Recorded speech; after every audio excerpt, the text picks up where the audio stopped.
Have you ever wondered how safe you truly are, even within the confines of a hospital? A question that might have seemed out of place a few years ago, but in light of recent events, it's one we need to take seriously. Just look at what happened in New Hampshire. A third grader, Quarius Nakwa Dunham, lost his life in a random act of violence. A shooting not on the streets, not in a crime-ridden neighborhood, but at a hospital where he was supposed to be safe. Now, imagine sitting down with a security expert and asking them about this.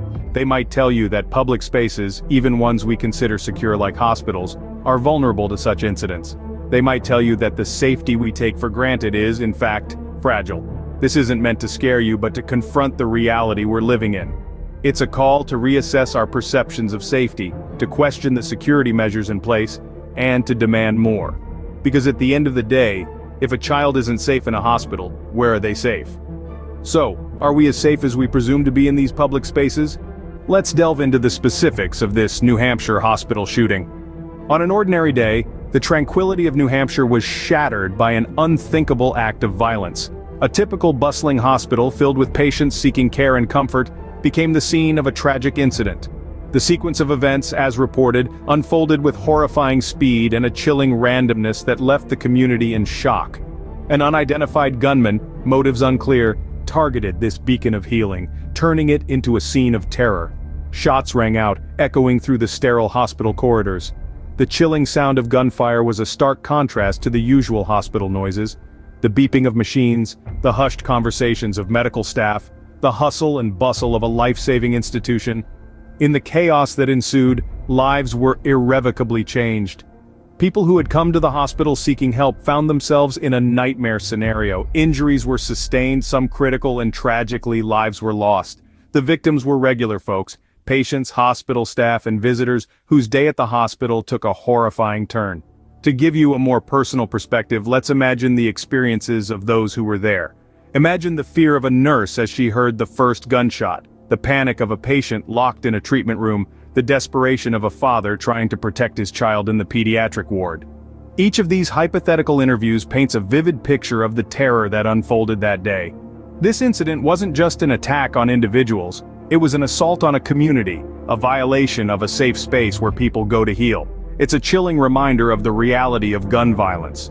In the aftermath of such a tragedy, one question remains: why?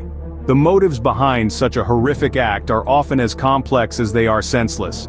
We've consulted with leading experts in the fields of psychology and law enforcement to gain some insight into this incident. Dr. Jane Doe, a renowned psychologist, suggests that the perpetrator's actions could have been driven by a myriad of factors, from personal turmoil to societal pressures. She reminds us that these are not justifications but potential pieces of a much larger puzzle.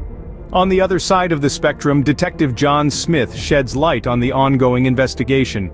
He tells us that while the motive remains unclear, every stone is being turned in the pursuit of justice.